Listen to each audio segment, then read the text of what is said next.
Bonjour. J'ai l'honneur de vous présenter cette séance inaugurale destinée aux étudiants de la filière sciences économiques et gestion. Alors cette filière, comme vous le savez, comporte un certain nombre de sections, au nombre de 6, peut-être plus, on va voir par la suite. Alors généralement, ces sections, la matière que nous allons enseigner, c'est la matière de l'introduction à l'étude du droit. Alors avant, lorsque le cours était présentiel, il y avait un certain nombre de professeurs qui enseignaient cette matière pour les différentes sections. Alors chaque prof avait la liberté dans son cours, donc choisissait son cours, dans l'examen aussi.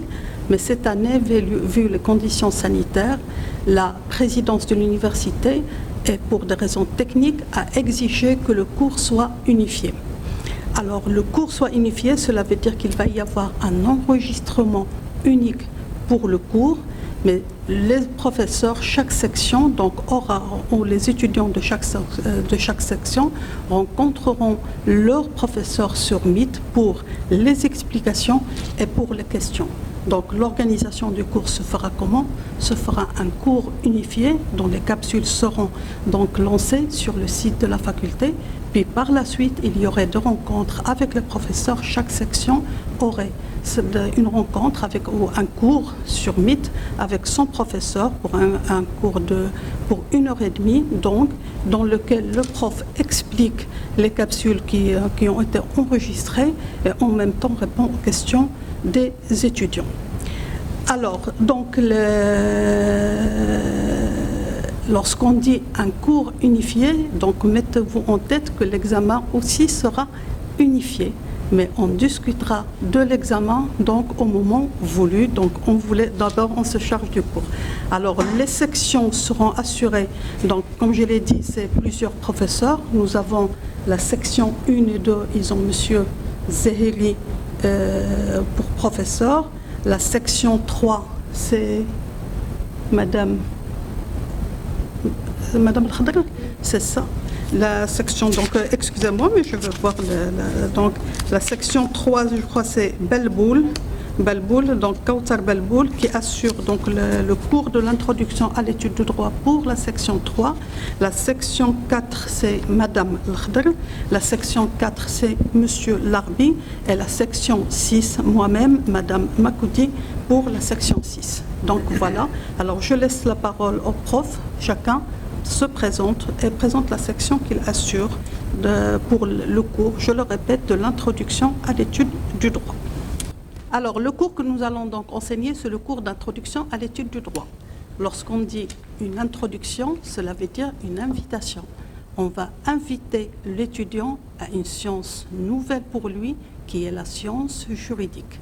L'inviter, cela veut dire qu'on va lui donner les premiers éléments pour qu'il puisse comprendre donc ce qu'il va étudier par la suite. Parce que vous le savez, vous avez cette année l'introduction à l'étude du droit, mais par la suite, vous allez connaître d'autres matières, par exemple le droit commercial, les droits des sociétés, le droit de la faillite, ce sont les droits qui vous intéressent en tant qu'économiste.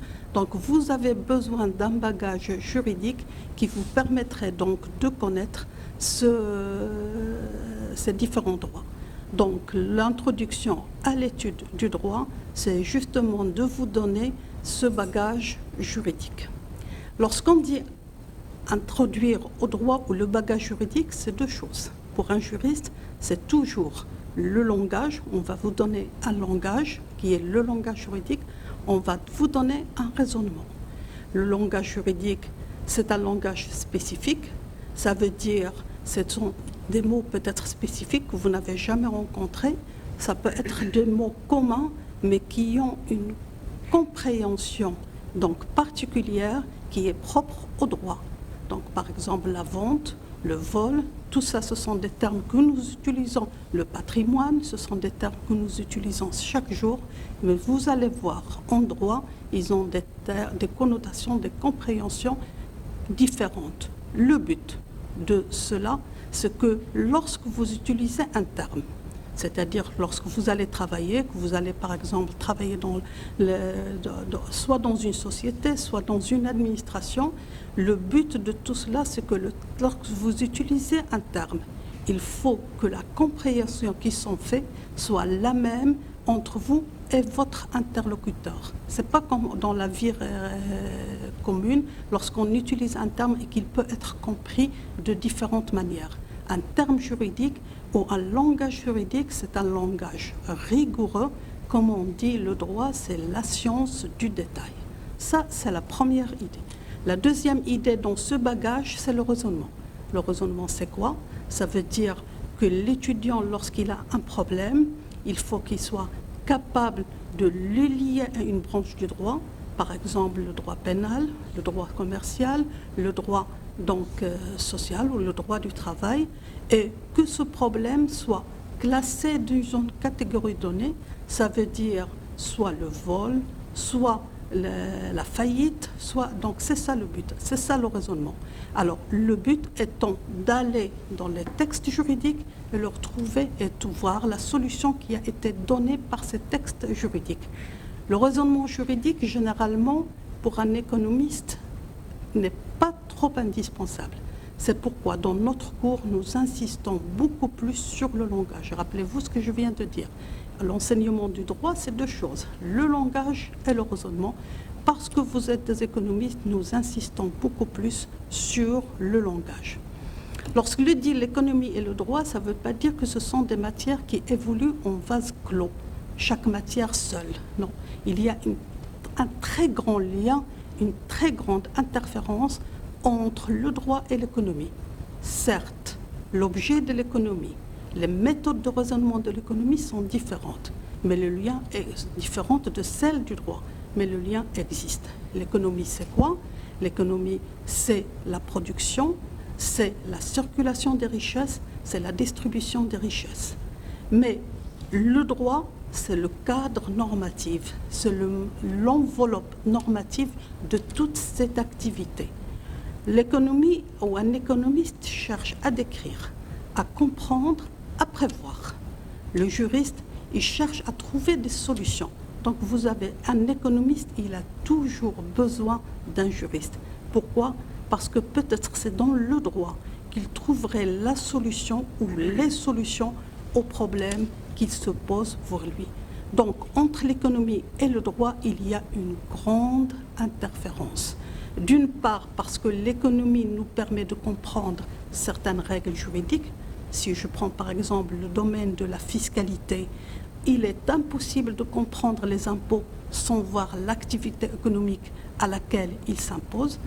De la même chose, le droit. Donc ça, c'est la première chose, c'est que l'économie nous permet de comprendre les règles juridiques et d'autre part, le droit peut influencer l'économie et on peut chercher à influencer l'activité économique par le droit.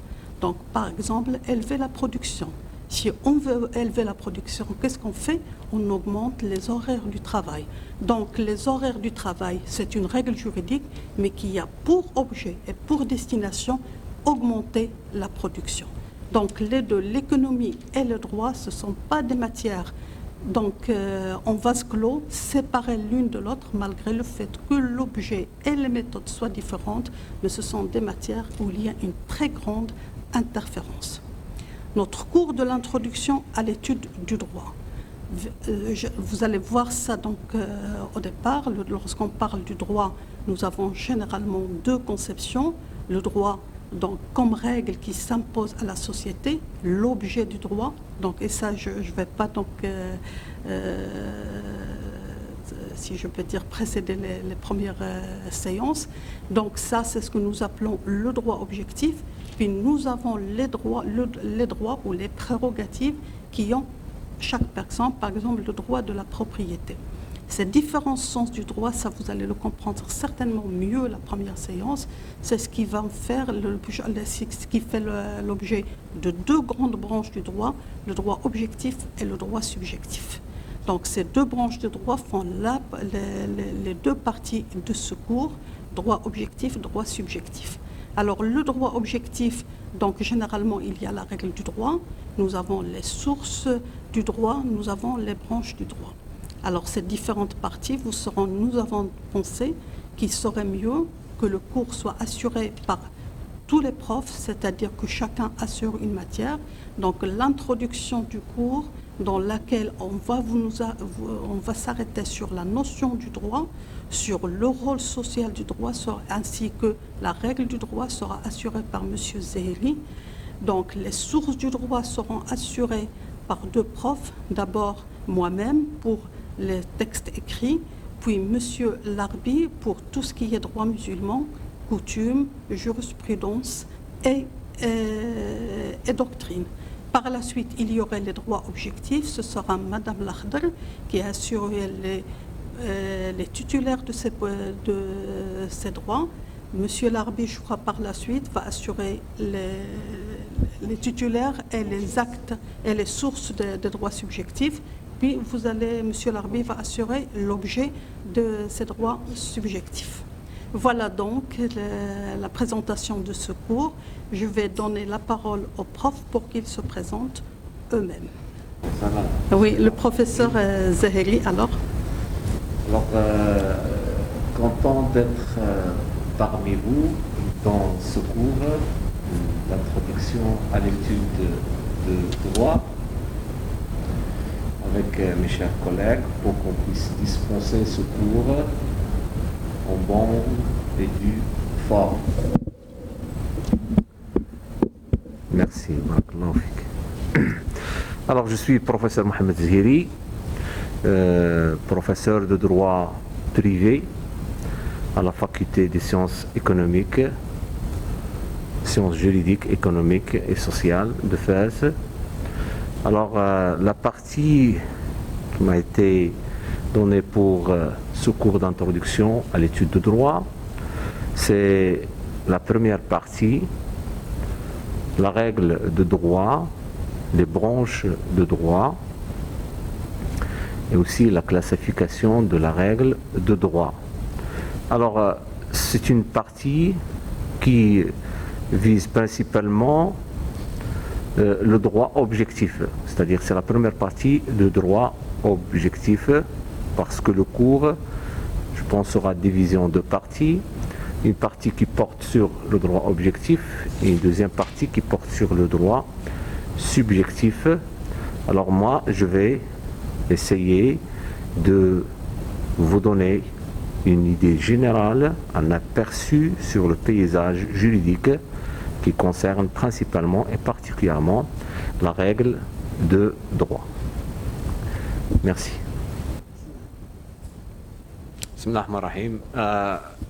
Personnellement, je suis vraiment très heureux, très content d'être parmi mes chers collègues pour dispenser ce cours qui porte sur l'introduction à l'étude de droit, un cours adressé à des étudiants en sciences économiques et de gestion.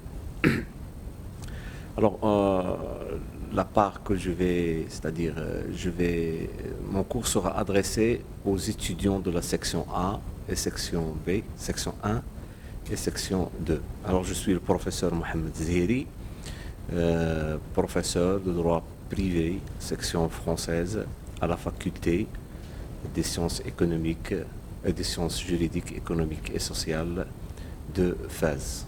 Donc pour la section 6, qui est la dernière section de cette filière, donc sciences économiques et gestion, c'est moi, Madame Makoudi Wafa, qui assure donc le cours de l'introduction à l'étude du droit. La partie du cours que j'assurerai, ce sera les sources du droit objectif, une partie des sources qui sera consacrée à la Constitution, aux lois proprement dites et au règlement. Ça, c'est la partie du cours que j'assurerai et je vous souhaite bon courage. Bismillah ar-Rahman ar-Rahim. Aussi, c'est un grand plaisir d'être parmi mes collègues pour la présentation de ce cours d'introduction à l'étude du droit. Alors, concernant les étudiants dont je serai chargé d'enseigner, j'ai la section 5 et c'est sûr que lors des séances enregistrées, c'est sûr que là je vais notamment chargé juste d'une partie du cours. Hein.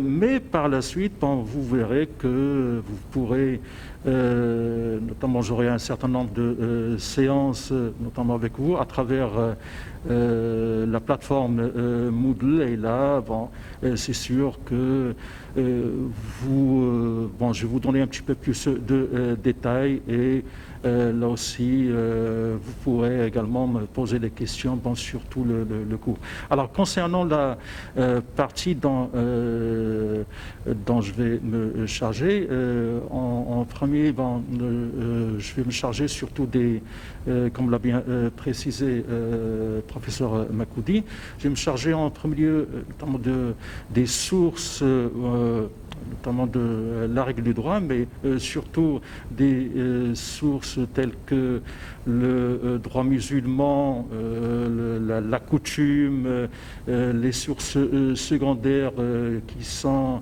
dans ce cadre-là, la jurisprudence et la doctrine. Hein. Alors, je reprends.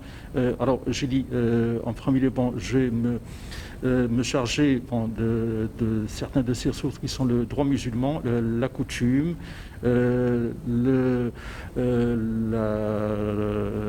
comme j'ai dit, la doctrine et également la jurisprudence. Sinon, il y a une autre partie, sur laquelle je vais intervenir, qui cette fois-ci entre dans le cadre des droits subjectifs. Et là, après notamment la première partie dont va s'occuper, sur lequel va intervenir Madame Balboul, qui concerne les titulaires des droits subjectifs. Juste après, je vais me charger notamment avec vous pour expliquer surtout tout ce qui concerne l'objet des droits subjectifs. L'objet des droits subjectifs, surtout que là, il y a un nombre important de ces droits et en raison de leur diversité, on va les classifier. Je vais vous expliquer quel est par exemple surtout comment distinguer entre les droits patrimoniaux et les droits extra-patrimoniaux, les biens corporels et les biens incorporels, les différents types de choses, entre la différence également entre les meubles et les immeubles. Et voilà, alors je vous remercie. À la prochaine. Bonjour, ravie d'être parmi vous aujourd'hui, auprès de mes collègues également. Je me présente, je suis professeure Maryam El-Khidr. Mon cours sera adressé à la section 4. Donc, je vais traiter du premier chapitre de la deuxième partie, ou plutôt du deuxième chapitre, de la deuxième partie, qui s'articule autour des sources du droit subjectif. Donc, à travers ce chapitre, nous allons étudier une première section qui s'intéressera aux actes juridiques. Dans un premier paragraphe, nous allons essayer d'analyser quels sont les actes juridiques, à travers un premier paragraphe, bien évidemment, qui concernera une classification de ces actes, à travers les actes unilatéraux, bilatéraux, asynalagmatiques et ainsi de suite. Et ensuite, nous nous intéresserons à un deuxième paragraphe qui concernera, en plus de la classification, il s'intéressera aux conditions de validité des actes juridiques, à savoir les conditions de fond et de forme. Et en définitive, nous allons par la suite nous intéresser nous allons étudier une deuxième section qui s'articulera autour des faits juridiques. Voilà pour ce qui est du deuxième chapitre.